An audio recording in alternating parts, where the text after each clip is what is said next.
কবুতর ডিম পারল।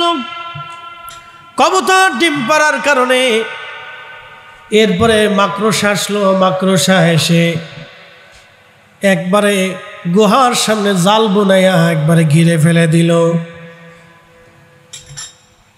কাফেররা খুঁজতে খুঁজতে আসছে।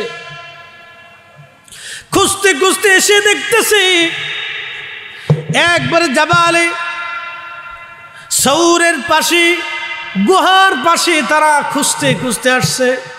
কোথায় রাসূল করিম পলায়ন করতে পারে তারা খুঁজতে খুঁজতে আসলেন। ওইখানে আল্লাহর নবী 3 দিন পর্যন্ত বিশ্রাম করলেন। 3 দিন পরে যখন তারা আসলো, হযরত আবু বকর ডাক দিয়ে বলতেছে, ইয়া রাসূলুল্লাহ, ওরা আমাদের একেবারে কাছে এসে গেছে। আল্লাহর নবী ডাক দিয়ে বলেন, আবু বকর, চিন্তার কোনো কারণ নাই। এখানে শুধু আমরা 2 জন না, আরো একজন আছে, তিনি আল্লাহ। অতএব আমাদের নিরাপত্তা ওনার হাতে, তোমার চিন্তা করা লাগবে না। জোরে বলেন সুবহানাল্লাহ। আল্লাহর হাবিব রাহমাতুল লিল আলামিন প্রিয় নবীজি ওই জাবালে সৌরের গুহার ভিতরে তিনি সাথে আবু বকর রাদিয়াল্লাহু আনহু, মাঝখানে গর্ত ছিল অনেক। আবু বকর রাদিয়াল্লাহু আনহু চিন্তা করলেন, এই গর্ত যদি বন্ধ না করি তাহলে এর ভিতর থেকে যদি সাপ আসে, আল্লাহর নবীকে দংশন করে কামড় দেয়, নবীর কষ্ট হবে। গায়ের চাদর টুকরা টুকরা করে ছিঁড়ে ছিঁড়ে গর্তের মুখগুলি বন্ধ করে দিলেন। সব গর্তগুলি বন্ধ করে দিলেন তিনি, কিন্তু একটা গর্ত তিনি বন্ধ করতে পারেন নাই। ওই গর্তের মধ্যে পাখানা দিয়ে সিদ্দিক আকবর বসে আছেন, আর আল্লাহর নবী নিজের হযরত আবু বকরের উরু মাথা মোবারক রেখে নবী ঘুমোচ্ছিলেন, বিশ্রাম করতেছিলেন। আর গর্তের ভিতর থেকে সাপ এসে হযরত সিদ্দিক আকবরের পায়ের মধ্যে বারবার বারবার করে কামড় মারতেছিল। সাপের কামড়ে আবু বকর রাদিয়াল্লাহু আনহুর কষ্ট হচ্ছিল, এতটাই যন্ত্রণা হচ্ছিল, সহ্য করতে না পেরে উনি কেঁদে ফেললেন। চোখের ফোঁটা পানি নবীজির মুখ মোবারকে, কপাল মোবারকে পড়ার পরে আল্লাহর নবীর ঘুম ভেঙে গেল। আবু বকর, তোমার কি হয়েছে? বলে, ইয়া রাসূলুল্লাহ, তেমন কিছু না। আবু বকর, কি হয়েছে বলো। বলে, হুজুর, গর্তের উপরে পা রেখে দিয়েছি যাতে সাপ পোকা এসে আপনাকে কষ্ট না দেয়। ইয়া রাসূলুল্লাহ, গর্তের ভিতর থেকে একটা সাপ আমাকে বারবার কামড় দিচ্ছিল। নবীজি, সাপের ব্যথা সহ্য করতে না পেরে আমি আবু বকর চোখের পানি ছেড়ে দিয়েছি। এই পানির ফোঁটা আপনার কপাল মোবারকে যে পড়েছে। আল্লাহর নবীকে ভালোবাসেন আবু বকর, একটা বাহ্যিক রূপ। একসাথে জোরে বলা যাবে কি আল্লাহু আকবার। নবীজিকে আবু বকর ভালোবাসেন, এটা তার বাহ্যিক প্রমাণ, তিনি ভালোবাসেন। হযরত আবু বকর বলতেছে, হুজুর, বারবার সাপে আমাকে কামড় দেয়, কামড়ের কারণে বিষের যন্ত্রণা সহ্য করতে পারি নাই। আল্লাহর নবী বলেন, আবু বকর, তোমার পা দাও। ওইখানে নবীজি যখন পা মোবারকে ওই দংশনের জায়গায় নিজের লালা থুতু মোবারক লাগাই দিলেন, সঙ্গে সঙ্গে সাপের বিষ একবারে পানিতে পরিণত হয়ে গেল। আল্লাহু আকবার। আল্লাহর হাবিব থুতু মোবারক মারার সঙ্গে সঙ্গে আবু বকর সুস্থ হয়ে গেলেন। ওখান থেকে 2 জন রওনা হয়ে গেলেন। রওনা যে হলেন, মদিনার অরিজিনাল রাস্তা দিয়ে তারা রওনা হন নাই, মরুভূমির পথ ধরে দুঃখিত সমুদ্রের পাড় দিয়ে, যেটা আরব সাগর এবং লোহিত সাগর। আপনি যদি দেখেন, মক্কাতুল মুকাররমা থেকে আরব সাগর এবং বদরের মদিনার ওই সাইডটা হলো লোহিত সাগর। আরব সাগরের পাড় দিয়ে, লোহিত সাগরের কিনারা দিয়ে নবীজি রওনা হয়ে গেলেন। আল্লাহু আকবার। আল্লাহর নবী রওনা হয়ে গেলেন। রওনা হয়ে মদিনাতুল মুনাওয়ারাতে গেলেন। রাস্তাতে পাথর নবীকে সালাম দিতে লাগলো, গাছে নবীকে সালাম দেয়, মাছে নবীকে সালাম দেয়, পশু পাখিরা নবীকে সালাম দিতে লাগলেন, পাহাড় পর্বত নবীকে সালাম দিতে লাগলেন। আল্লাহর নবী মদিনাতুল মুনাওয়ারায় ঢুকলেন। ঢোকার সময় একটা পাহাড় আছে, আপনি যদি দেখেন মসজিদে জুল হলাইফার বাম পাশে সেই পাহাড়। এই পাহাড়ের নাম জাবালে আইর। আর একটা পাহাড় আছে জাবালে উহুদ। উহুদ আর আইরের মাঝখানে হলো মদিনাতুল মুনাওয়ারা। আল্লাহর নবী বলতেন মদিনাতে দুইটা পাহাড় মদিনাকে বেষ্টন করে রেখেছে। একটা পাহাড় আমাকে ভালোবাসে, আর একটা পাহাড় আমার সাথে দুশ্মনী করে। উহুদ পাহাড়কে কেন্দ্র করে নবী বললেন উহুদ আমারে ভালোবাসে, আমি নবী উহুদকে ভালোবাসি। আলা বাবিন মিন আবওয়াবিল জান্নাহ, উহুদ হলো জান্নাতের একটা পাহাড়। একবার জোরে বলা যাবে কি সুবহানাল্লাহ। এই পাহাড় আলা বাবিন মিন আবওয়াবিন নার। আল্লাহ রাসূল বললেন এই পাহাড়টা জাহান্নামের একটা পাহাড়। এই পাহাড় জাহান্নামের একটা পাহাড়, সে আমার সাথে দুশ্মনী করে। ওই পাহাড়ের পাদদেশ দিয়ে নবীজি হিজরত করে যাচ্ছিলেন। মদিনার ছেলে পেলেরা তারা অপেক্ষায় অপেক্ষমান, কবে নবীজি আসবে। প্রত্যেক দিন সকাল থেকে তারা বসে থাকে, সন্ধ্যা পর্যন্ত বসে থাকে। এইভাবে দীর্ঘদিন চলতে লাগলো। সকালবেলা মদিনার উপকণ্ঠে বসে থাকে, আবার তারা সন্ধ্যায় বাড়ি চলে যায়। সারাদিন বসে থাকে কখন নবী আসবে। হঠাৎ একদিন দেখতেছে সানিয়া পর্বতের পাদদেশ দিয়ে নবীজি আসতেছে। ঠিক এমন সময় আল্লাহর নবীকে দেখার পরে মদিনার ছোট ছোট বাচ্চারা হাতে খেজুর ডালগুলি হাতে নিয়ে, খেজুরের ডাল হাতে নিয়ে ছোট ছোট বাচ্চারা তারা মদিনার উপকণ্ঠে যায় গাইতে লাগলো তলা আল বাদুরু আলাইনা মিন সানিয়াতিল বেদা ওয়াজাবা শুকরু আলাইনা মাদালিল্লাহি দা সালাতুন ইয়া রাসূলুল্লাহ। বন্ধুগণ, আল্লাহর নবী রাহমাতুল লিল আলামিন হযরত আইয়ুব আনসারী রাদিয়াল্লাহু আনহু বাড়িতে রয়ে গেলেন। খুব মনোযোগ দিয়েন। ওনার বাড়িটা ছিল দ্বিতল বিশিষ্ট, দুতল বিশিষ্ট বাড়ি। আল্লাহর নবী বললেন আইয়ুব আনসারী আমাকে নিচতলা দাও, তোমরা উপর তলায় চলে যাও।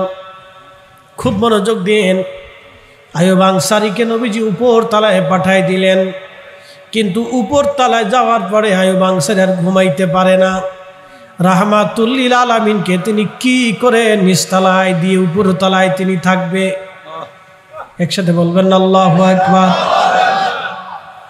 উপর তলায় দিয়ে প্রিয় নবীজি বলেন আইয়ুব আনসারী নিচতলাতে থাকলে আমার জন্য সুবিধা হবে, কারণ অনেক মানুষ আমার কাছে আসবে, তাদের সাথে দেখা সাক্ষাৎ কথাবার্তা বলা আমার জন্য সহজ হবে। তুমি উপরে চলে যাও।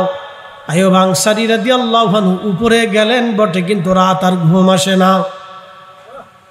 একটাই চিন্তা, রসুলকে নিচতলায় দিয়ে আমি কি করে উপর তলায় থাকবো। ওনার স্ত্রীকে নিয়ে এক কোনায়, অর্থাৎ ছাদের এক কোনাতে, দ্বিতীয় তলার এক কোনায় চুপি চাপি হয়ে চাদর মোড়া দিয়ে বসে রইলেন। সারা রাত্র আইয়ুব আনসারী রাদিয়াল্লাহু আনহু ঘুমান নাই। যদি বেয়াদবি হয় আল্লাহর দরবারে কি জবাব দিব? এটা ভালোবাসার বাহ্যিক রূপ। একবার জোরে বলবেন কি মারহাবা। ওঠিয়ার মুসলমান, উহুদের যুদ্ধ বড় কঠিন। বহু সাহাবী যুদ্ধে শহীদ হয়েছে। 70 জন সাহাবী শহীদ হয়ে গেল। যদি মদিনাতে যান দেখবেন উহুদ পাহাড়ের পাশে একটা ছোট্ট মসজিদ আছে। তুর্কি উসমানী খেলাফত আমলে এই মসজিদখানাকে পুরাতন পাথর কেটে সুন্দর করে ঘিরে রাখা হয়েছে। মিম্বর করা হয়েছে, মেহরাব করা হয়েছে। ওই মেহরাবে আমার নবীজি ওখানে দাঁড়িয়ে জোহরের নামাজ পড়েছেন, আসরের নামাজ পড়েছেন। আসরের নামাজের পরে কাফেররা নবীজিকে আক্রমণ করলেন। অর্থাৎ প্রথম দিকে মুসলমানদের বিজয় হয়েছিল।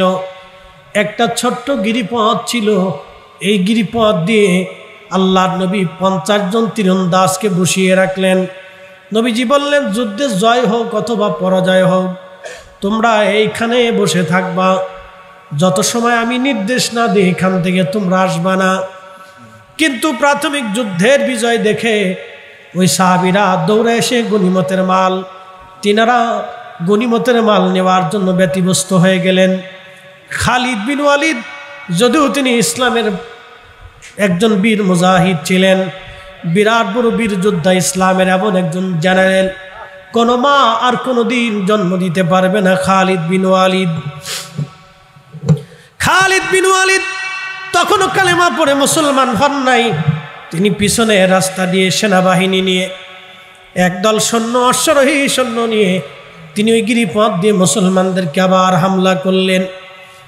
প্রথম দিকে বিজয় হলো, কিন্তু দ্বিতীয় অর্ধে মুসলমানরা আবার বিপদের সম্মুখীন হয়ে গেলেন। সরাসরি কঠিন যুদ্ধে মুসলমানরা আক্রান্ত হয়ে গেলেন। একের পর এক সাহাবীরা শহীদ হতে লাগলো। হতে হতে একজন না রে, দুইজন না, 70 জন সাহাবী ওই ময়দানে শহীদ হয়ে গেলেন। আল্লাহর নবী উহুদ পাহাড়ের ওই স্থানে বসা ছিলেন। কাফেররা ওইখানে এসে নবীকে হামলা করলো। আল্লাহর নবীর দন্ত মোবারক শহীদ হয়ে গেল। মাথা মোবারকে বর্ষা দিয়ে আঘাত করা হয়েছিল। আল্লাহর হাবিবের মাথা মোবারকে হেলমেট থাকার কারণে মাথা কেটে যায় নাই বটে, ফেটে যায় না, আঘাত ওইভাবে লাগে নাই, কিন্তু হেলমেটের ভিতরে একটা লোহার কড়া ছিল। এই কড়াটা নবীজির হেলমেটের ভিতর দিয়ে, অর্থাৎ আল্লাহর নবীজির চামড়া মোবারকের ভিতর দিয়ে হাড্ডি মোবারক পর্যন্ত বিধে গেল। লোহার কড়াটা ভেঙ্গে মাথা মোবারকের মধ্যে পড়ে গেল। হেলমেট বের করে আনা হলো, কিন্তু ব্যথার যন্ত্রণা হচ্ছিল। একদিকে দন্ত মোবারক শহীদ হয়েছে, আল্লাহর নবীর কষ্ট হচ্ছে, আর একদিকে মাথা বেয়ে রক্ত বের হয়ে আসতেছে। এক সাহাবী চিন্তা করলেন, টানাটানি করে নবীকে কষ্ট দেওয়ার প্রয়োজন বোধ হয় না, আমার দাঁত দিয়ে একটা কামড় দিয়ে এক টানে বের করে নিয়ে আসতে হবে, তাহলে আল্লাহর হাবিবের কষ্ট কম হবে। সাহাবী রাসূল দাঁত দিয়ে কামড় দিয়ে ধরে লোহার কড়াটা একটা টান মারলেন বটে, কিন্তু একটা দাঁত তার ভেঙ্গে উহুদের জমিনে ফসকে পড়ে গেল। আল্লাহর নবী ডাক দিয়ে বললেন, সাহাবী কি হয়েছে তোমার? বলে, হুজুর তেমন কিছুই না নবীজি, আমাকে নিয়ে চিন্তা করতে হবে না। তার মুখ বেয়ে রক্ত আসতে লাগলো। এমন সময় নবীর আরেকজন সাহাবী ছিলেন, তার নাম মালিক ইবনে সানানা। আবু সাঈদ খুদরি রাদিয়াল্লাহু আনহুর বাবা ছিলেন, খুব আশেক সাহাবী, বয়োবৃদ্ধ সাহাবী, বয়স্ক সাহাবী। তিনি চিন্তা করলেন, নবীজির রক্ত মোবারক জমিনে পড়ে যাবে, এটা হতে দিতে পারি না। আমি মালিক জিন্দা থাকা অবস্থায় আল্লাহর হাবিবের রক্ত জমিনে পড়তে দেব না। তিনি দৌড়ায়া পাশে গেলেন, পাশে যাইয়া নিজের জিহ্বা দিয়ে রক্ত মোবারক ওই ঘা চেটে চেটে চেটে চেটে পরিষ্কার করে দিচ্ছিলেন, আর রক্তগুলি নিজে পান করে পেটের মধ্যে জমা করছিলেন। পাশ থেকে সাহাবী ডাক দিয়ে বললেন, মালিক রে, তুমি কি জানো না রক্ত পান করা হারাম? কেন তুমি রক্ত পান করো? রক্ত তুমি ফেলে দাও। মালিক ইবনে সানানা ডেকে বলতেছে, সাহাবীরা, আমি মালিকের জীবন থাকতে নবী রক্ত জমিনে পড়তে দেব না। আমি মালিকের জীবন থাকতে রে নবীজি রক্ত জমিনে পড়তে দেব না। এমন সময় আল্লাহর নবী ডাক দিয়ে বলেন, সাহাবীরা রে, তোমরা যদি আল্লাহর জান্নাতি কোনো মানুষ দেখতে চাও, আমার মালিকের চেহারার দিকে তাকাও। আমার রক্ত যার রক্তের সাথে মিশে যায়, সে কখনো জাহান্নামী হতে পারে না। একবার জোরে বলবেন কি আল্লাহু আকবার।